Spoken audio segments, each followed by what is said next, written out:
beres-beres rumah dulu baru koreksi gitu. Kalau ini kalau bisa dua ngapain harus satu? Iya, karena itu memang harus dijalani dua-duanya, nggak bisa ditinggalkan satu-satu.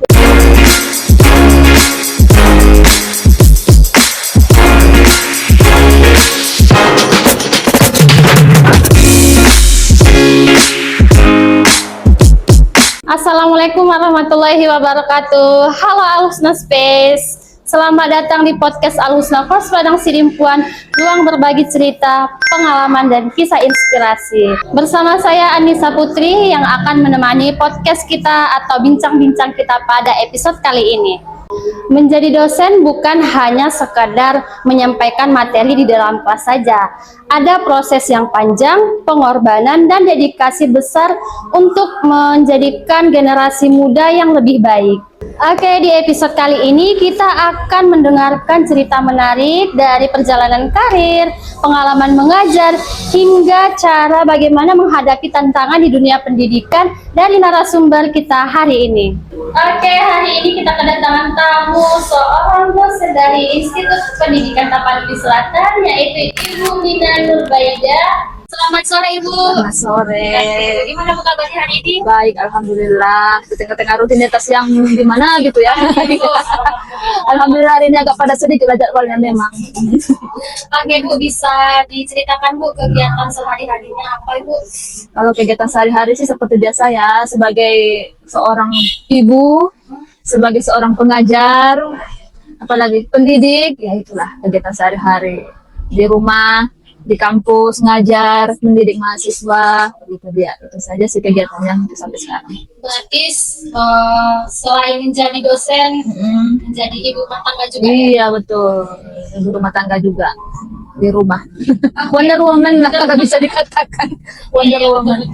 Ya memang harus bisa semua ya. Iya. Kita sekarang sebagai wanita yang memang harus serba bisa ya Bu. Oke, Ibu Yang bisa multi talent lah ya. kita namanya ya. Oke, Ibu bisa diceritakan nggak Bu awal mula Ibu mengikuti karir sebagai seorang dosen di IPTS Padang Sidimpuan? Awalnya sih berangkat dari apa namanya itu, ibu kebetulan lulusan di bidang kependidikan, ya kan, bidang kependidikan karena jurusannya keguruan dan lagi apa namanya, otomatis kita harus apa namanya itu mencari apa namanya pekerjaan lah sesuai dengan jurusan kita, apa yang sudah kita pelajari, apa yang sudah kita dapatkan ilmunya, itu yang harus kita gali kembali dan kita berbagi ilmu dengan orang lain. Ya, berbagi ilmu itu maksudnya menjadi seorang guru ataupun pendidik. Nah, itu dia. Nah, sekarang Ibu sudah mengajar sebagai dosen di Institut Pendidikan Tapanuli Selatan, jurusan Pendidikan Bahasa Inggris. Awalnya seperti itu, memang mencari tempat tempat bekerja sesuai dengan jurusan kita. Ya. Tempat untuk menggali Mengasah kembali apa yang sudah kita dapat sesuai dengan jurusan kita. Dan kita merasa itu apa namanya itu suatu hal yang harus kita penuhi karena kita kan jurusan pendidikan bahasa ya, pendidikan. Jadi otomatis kita cari jurusan yang sesuai dengan jurusan kita lah ya kan. Kalau kita jurusan keguruan, kita cari yang bidang keguruan. Nah, itu. Jadi kebetulan ada kemarin lowongan di IPTS, Ibu ngajar di situ dan alhamdulillah diterima, mengajar dari tahun 2006 ya sampai sekarang. lama juga ya Bu. Iya, alhamdulillah sudah hampir 20 tahun lah. Iya. Ibu boleh tahu nggak sih Bu, Ibu itu alumni dari mana? Oh, alumni. Iya. Kita juga tahu, ingin tahu kan Bu, alumni dari mana? Alumni kalau untuk strata 1, S1-nya Ibu tamatan dari Universitas Bung Hatta di Padang, jurusan Pendidikan Bahasa Inggris ya, tahun 2001 sampai 2005. Jadi Ibu ngambil S2 setelah Ibu ngajar di IPTS tahun 2006, kemudian waktu itu masih bisa yang S1.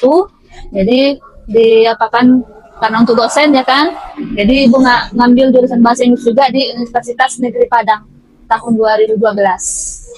Iya, 2012 sampai 2017 karena ada cuti di sela-sela ada cuti kebetulan Ibu pas melahirkan anak kedua. Nah, jadi Ibu ada cutinya, makanya ada sekitar 5 tahun lah ya untuk ngambil S2-nya ini. Dan untuk S3-nya belum Mudah-mudahan secepatnya ya. Amin. Dan niat iman belum terlaksana terkait dengan apa namanya itu, masih sibuk sebagai ibu lah karena masih ada anak kecil jadi susah. Iya, Bu, itulah Bu yang saya tanyakan. Anak sih Bu di rumah.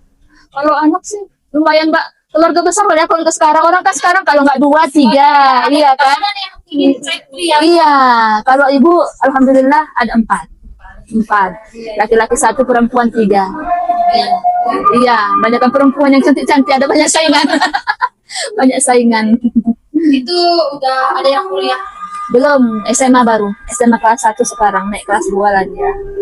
Yang nomor 2 SD kelas 6, sekarang mau SMP.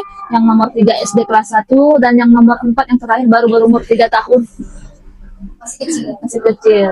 Fokus masih apa nah, kan masih kecil-kecil lah ya. Makanya belum ada kesempatan untuk ambil dokter. Ibu ada nggak sih motivasi terbesar Ibu masih tetap mengajar di tengah kesibukan menjadi seorang ibu rumah tangga? Motivasi sangat kuat ya, karena memang kita kan jurusan pendidikan. Motivasinya yaitu jika kita bisa berbagi, ya kan, berbagi ilmu apa yang sudah kita peroleh, itu sesuatu hal yang apa namanya, suatu kepuasan tersendiri bagi kita kalau kita bisa mengajar sesuai dengan jurusan kita, kemudian bisa berbagi ilmu, sharing-sharing ilmu dengan teman-teman. Selain apa namanya, kalau di rumah saja pun pusing ya kan. Jadi kalau misalkan kita pergi ngajar, dapat ketemu teman-teman sebaya, ketemu dengan anak didik kita, setidaknya bisa sharing ilmu lah. Kita bisa memberikan ilmu kepada anak didik, kemudian dengan teman-teman juga bisa sharing ilmu. Jadi apa yang sudah kita dapat itu tetap bertahan, bahkan lebih apalagi ya kan, lebih bertambah lagi knowledge kita, pengetahuan kita tentang apa ilmu yang sudah kita dapat tersebut. Oke Ibu, Ibu ini kan Bu sebagai seorang dosen, Ibu dituntut untuk tetap terus belajar dan melakukan riset. Nah, bagaimana sih Bu cara Ibu untuk menyisihkan waktu di tengah kesibukan urusan rumah tangga? Ya, memang itu sangat susah sekali ya. Memang sangat susah sekali. Tergantung kita bagaimana cara kita memanage waktu. Nah itu dia, mengatur waktu itu dan memisahkan mana yang apa namanya urusan kampus, mana yang urusan rumah tangga. Kalau ibu pribadi sih kadang pekerjaan di kampus pun dibawa ke rumah. Oh, iya. Karena memang apa namanya ya, kalau di rumah pun pekerjaan nggak habis-habis juga sih. Pandai-pandai kita lah mengatur waktu, bagaimana memanage waktu tersebut. Ya, disiplin terhadap diri sendiri itu sangat penting ya. Disiplin waktu, apalagi soal waktu terhadap diri sendiri itu sangat penting. Bagaimana caranya kita memanage menjadi seorang orang tua, apalagi pengasuh bagi anak, pekerjaan di rumah, iya kan? Bagaimana di kampus berhubungan dengan mahasiswa, mengajar, membimbing mereka. Memang ya disiplin waktu itu sangat perlu sekali bagi kita, bagaimana mengatur waktunya. Kadang memang tidak bisa dipungkiri pekerjaan di kampus dibawa juga ke rumah memang ya. Kalau hal yang seperti itu ya Bu, bagaimana sih Bu cara Ibu untuk meluangkan waktu untuk diri sendiri? Kalau bisa dibilang ya me time ya. Iya. Hampir tidak ada me time-nya kalau ibu rasa. Hampir tidak ada me time. Me time-nya pada saat kita mau tidur aja lah malam. Ya kan? Kita me time-nya itu pada saat malam. Kita usahakan cepat tidur karena besoknya pagi-pagi kan mau cepat selesai. Cepat tidur, persiapkan apa yang mau dibawa. Apalagi kalau ibu orangnya bukan orang yang bisa bawa kendaraan kemana-mana, selalu diantar jemput. Jadi apa-apanya semua suami. Jadi persiapkan malam-malam, semuanya keperluan yang akan dipersiapkan untuk besok. Baru besoknya cepat bangun pagi untuk pekerja apa, mempersiapkan anak sekolah lah, anak didik kita bagian apa, anak sekolah, baru ke kampus. Itulah memanagenya itu. Memang untuk me time itu kalau ibu rasa pada saat kita tidur ada istirahat sudah. Berarti kalau hari Minggu juga nggak ada waktu gitu ya Bu? Hampir tidak ada. Palingan memang suami sendiri yang sadar, ayo kita jalan-jalan, ya gitu saja. Kalau nggak disadarkan pasti Nggak disadarkan, nggak ada. Iya, kadang memang dipancing-pancing juga sama anak-anak, dipancing juga, ayo papa kesini, ayo gitu. Dan memang support dari suami untuk me time itu juga sangat apa namanya, iya dari keluarga, anak-anak, ya suami. Mereka juga apa namanya, semuanya butuh refreshing lah, butuh me time lah, itu aja memang. Dan yang bagus di rumah lah kalau ibu rasa, di rumah saja. Iya bersama keluarga, kumpul-kumpul, apa namanya, saling bercengkrama, ya itulah. Kalau nggak udah tidur. Oke Bu. Banyak yang kita ketahui perempuan yang mungkin dia harus memilih antara karir atau keluarga. Bagaimana sih Bu Ibu menanggapi stigma yang seperti itu? Kalau ibu sih memang dua-duanya memang tidak bisa dipisahkan ya. Kalau menurut ibu tidak bisa dipisahkan karena memang benar-benar perlu. Hidup berkarir pun tanpa keluarga itu nggak bisa dong ya kan. Karena apa namanya keluarga menjadi support bagi kita. Harusnya kita eh, saling support sebagai keluarga. Jadi kalau ibu rasa seseorang yang memisahkan hal tersebut itu apa namanya ya bisa dikatakan berarti kurang bijak ya, kurang bijak dia, ya kurang bijak dalam hal memisahkan mana yang lebih prioritas antara keluarga dengan pekerjaan. Harusnya balance, ya kan, balance. Sometimes kadang memang yang prioritas pekerjaan, kadang prioritas keluarga. Jadi pandai-pandai kita lah memilih prioritas yang mana. Itu aja. Berarti yang hal yang seperti itu masih kurang bisa memanage diri sendiri. Iya, kurang bijak berarti dia memanage dirinya sendiri. Mana yang harus menjadi apa namanya, menjadi prioritas bagi dirinya. Itu saja. Oke, nah gimana sih Bu pendapat Ibu kalau ada perempuan ya yang sudah berumah tangga tapi dia ini pengen bekerja sementara suaminya tidak mengizinkan dia untuk bekerja, dan sebaliknya ada perempuan yang dia memang ketika sudah menikah dia nggak mau lagi bekerja Bu. Gimana ya? Agak sulit juga pertanyaannya ini. Tergantung pribadi masing-masing memang ya, tergantung pribadi masing. Kalau ibu secara pribadi sih, ibu kalau walaupun sudah berumah tangga tidak ingin diratukan, karena memang apa namanya itu menjadi wanita mandiri itu ibu rasa lebih apa namanya ya, bukan harus apa namanya, menjadi seorang yang wanita yang mandiri itu tidak harus hanya melulu bekerja ya di luar rumah, dari dalam rumah pun bisa bekerja ya kan. Iya, jadi kalau dikatakan saya pengen diratukan, kalau ibu pribadi ibu tidak ingin diratukan. Karena memang maaf gak cakep lah dulu ya, kalau misalkan kita diratukan. Iya kalau suaminya umur panjang, kalau suaminya berumur pendek bagaimana? Iya betul juga. Iya, iya kalau suaminya kalau berumur pendek, kemudian tidak ada sesuatu yang harus kita apakan, bagaimana kita jadiin? Itu yang saya pikirkan kalau saya pribadi. Dan kemudian dia lebih mementingkan karir dibandingkan keluarga. Seperti yang dikatakan tadi, kalau misalkan kita sendiri pun apa namanya sukses dalam karir kita, tetapi keluarga kita tidak ada, itu satu hal yang bisa dikatakan kita dalam hidup juga kurang berhasil gitu loh ya. Kenapa? Apa gunanya kita sukses semuanya tapi di hari tua kita sendiri, ya kan, kita sendiri tidak ada keluarga yang mensupport kita, tidak ada keluarga yang take care sama kita, ya kan? Karena kita walaupun namanya manusia itu makhluk sosial, tidak bisa hidup sendiri. Ya, butuh perhatian juga dari yang lain, ya kan? Itu Berarti apa ya namanya, kita nggak tahu ke depannya gimana. Iya, seseorang manusia itu tidak tahu apa yang akan terjadi di masa yang akan datang. Selagi kita mampu, Iya, tapi jalannya dijalankan. Jadi seorang ibu itu tidak harus bekerja di luar rumah, dari dalam rumah pun bisa menghasilkan finansial. Tidak. Menghasilkan finansial dari orang dalam rumah pun bisa. sambil urus anak. Ada nggak sih Bu pencapaian terbesar Ibu yang sampai Ibu merasa wah semua capek saya sudah terbalaskan ya seperti itu? Oh gitu. Kalau sebagai sebagai seorang pendidik, ya kan? Kalau misalkan sebagai seorang pendidik, pencapaian kita merasa berhasil jika kita melihat misalkan mahasiswa kita itu ataupun yang pernah kita didik dulu atau kita bimbing dulu, pas ketemu sudah berhasil gitu loh.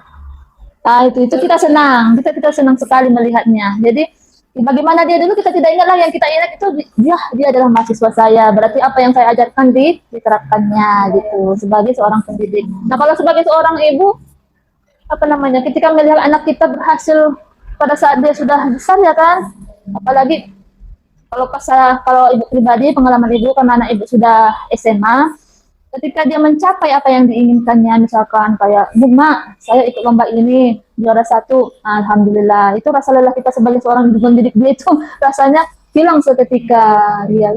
Itu pencapaian yang luar biasa kalau menurut sebagai seorang. Oke Bu, mungkin ini pertanyaan mengenai apa sih namanya, passion ya Bu. Oh, passion. Iya, karena kan kita sebagai seorang dosen yang harus mungkin tampil di depan banyak orang nggak hanya sesama dosen, Tapi kita juga harus tampil di depan murid-murid kita ya, Bu. Iya, Gimana iya, sih iya. cara Ibu agar tetap tampil rapi meski waktu paginya itu riuh dengan rumah tangga, Bu?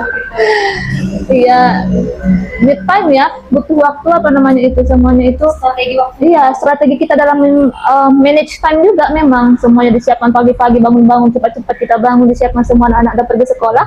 Baru waktu kita untuk mempersiapkan diri gitu. Terus mempersiapkan keluarga. Iya, the first time iya. Hal yang pertama itu adalah keluarga. Keluarga dulu, udah berangkat mereka sekolah, baru. Nanti kalau udah agak-agak besar dikit, bisa lah urus diri sendiri dulu sambil kita urus yang lain gitu. Tetap harus dijaga juga penampilan memang. Kalau kita lagi ngajar, karena kita kan di depan mereka nggak mungkin kita tampil. Teladan ya, Bu. Iya. Karena kita menyarankan kepada mereka supaya rapi. Tiba-tiba kita nggak rapi gimana ya kan? Iya. Harus tampil rapi, baik laki-laki perempuan disuruh pakai kemeja, kalau yang laki-laki perempuan pakai apa namanya sepatu, baju yang sopan gitu kan. Jadi kalau misalkan kita menugaskan mereka seperti itu, ya berarti kita harus seperti itu juga. Ya, gitu. Menjadi contoh teladan juga di depan orang ya, Bu. Iya. Oke, Bu, banyak ibu rumah tangga ya yang mungkin ingin mandiri, Bu, secara finansial, tetapi dia nggak tahu ini memulai dari mana. Ada nggak sih, Bu, saran untuk mereka ini yang mungkin berdasarkan pengalaman Ibu selain akademis itu? Iya ya. Kalau saran dari ibu sih memang apa namanya belajar untuk mengenali diri. Ya kenali diri dulu. Dia tertariknya, interestingnya di mana? Ketertarikannya dia di mana? Kemampuan dia di mana? Kalau misalkan dia suka bikin video, bagus jadi konten kreator ya kan? Banyak sekarang Ibu. Iya. Yang berhasil. Udah. Kalau misalkan dia suka menulis diary atau apa, bisa bikin novel ya kan? Jadi kenali diri dulu, kenali sukanya di mana. Menggali potensi diri lah istilahnya ya, potensi diri. Sukanya di mana, dia bisanya di mana. Kalau misalkan dia bisanya mengajar, cari. Kalau misalkan apa namanya, bisa buka les private ya, les private di rumah gitu kan. Kalau misalkan nggak boleh keluar dari rumah, atau kalau bisa keluar, bisa ke rumah-rumah gitu kan, ngajar dari apa. Kita jadi tutor secara online juga bisa loh, ya kan? Tutor secara online, jadi YouTuber yang tutor-tutor itu bisa. Jadi kita bisanya di mana? Gali potensi diri, kenali diri dulu, itu saja yang penting ya. Jadi harus mengenal basic diri dulu ya, Bu. Gimana basic kita? Basic kita, harus digali ya, Bu. kemampuan kita di mana? Iya. Oke, Bu, kalau Ibu dikasih kesempatan ya, Bu, ke 10 tahun ke belakang, Nah, apa yang ingin Ibu sampaikan ke diri Ibu sendiri? apa ya? Atau ada nggak sih, Bu, yang cita-cita yang belum tercapai? Kalau cita-cita sih dulunya memang awalnya ibu tidak ada rencana mau jadi pendidik memang di awal. Cuman karena awalnya memang ibu diarahkan jadi keguruan, itu nggak harus guru bahasa Inggris, enggak. Nanti saran dari orang tua ibu kemarin, orang bapak ya kan, kamu jadi guru aja, ikut ompungmu katanya. Jadi sarannya jadi guru aja kemarin itu. Kalau sih ibu sih pengennya kemarin mau jadi dokter sebetulnya. Cuman terhalang kemarin kalau masalah nggak dapat di negeri kemarin, tiba-tiba mau di swasta. Tahu lah kalau swasta kedokteran kan. Ya, itulah saya pilih keguruan dan saya pilih bahasa Inggris. Kenapa saya pilih bahasa Inggris? Pikiran saya kemarin saya bisa buka les di rumah. Oh, ternyata Nggak jadi dosen. rezekinya di dosen ya, Bu. Iya. Ada sih memang pas awal-awal tamat S1 ada kepikiran sempat ngajar privat ke rumah-rumah. Ya, Bu. Sempat ya ngajar privat ya. Jadi ya, kalau di flashback kemarin dari 10 tahun sebelumnya berarti tidak ada ya. Saya tidak menyesali apa yang sudah terjadi sebetulnya. Dan itu sudah saya menganggap ini adalah suatu takdir yang harus saya jalani dengan senang hati. Kalau nggak senang hati, kita merasa ini semuanya jadi beban gitu. Harus meluruskan niat ya. Iya, itu saja sih. Oke, Bu, ini kita mau pertanyaan cepat ya, Bu. Memilih. Oh ya, oke. Yang pertama itu, Ibu lebih milih menyiapkan materi di malam hari atau menyiapkan bekal di pagi hari? Menyiapkan materi di malam hari dan bekal di pagi hari. Dua-dua. Berarti ini bisa berduanya, ya kan, Bu? Iya, karena itu dikerjakan di time yang berbeda kan? Iya, bukan time waktu yang sama. Kalau dipilih di Kalau antara bisa dua, ngapain harus milih satu ya, Bu? Oke, Bu. Milih kopi atau teh untuk memulai hari? teh. Koreksi tugas mahasiswa atau beres-beres rumah. Iya ya. Beres-beres rumah dulu baru koleksi gitu. Kalau ini kalau bisa dua ngapain yang satu? Iya. Betul banget sih. Karena itu memang harus dijalani dua-duanya. Iya, Nggak bisa kita ditinggalkan satu-satu. Cuman yang prioritas ya yaitu beres-beres rumah dulu. Karena kalau sudah beres Oke. nampak rumah, kita yang koreksi itu pun jadi lega kan. Iya itu. Oke Bu, liburan keluar kota atau staycation di rumah aja? Sukanya sih keluar kota liburannya. Kalau pengennya gitu ya Bu. Iya, Tapi sukanya keluar waktunya kota ini cuman ya. waktunya apa.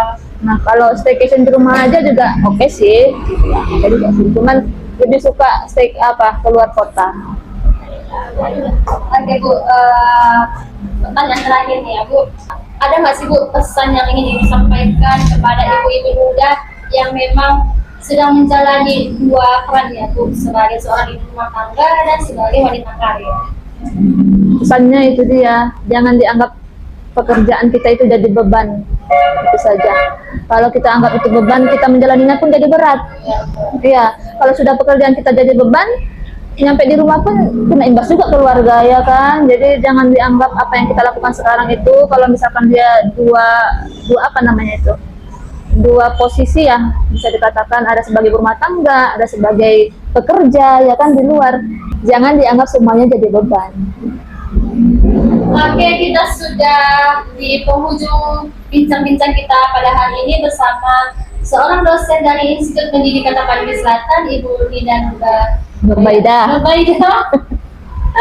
Oke, untuk kalian yang belum like videonya silahkan di like, jangan lupa di komen dan share ke teman-teman kalian semua agar kalian bisa mendapatkan informasi atau bisa inspirasi mungkin ya. Untuk itu jangan lupa di follow Instagram kita di alhusna.course, di YouTube Alhusna Course Padang Sidimpuan, di TikTok Alhusna Course, dan di Facebook itu Alhusna Course. See you on the next video. Assalamualaikum warahmatullahi wabarakatuh.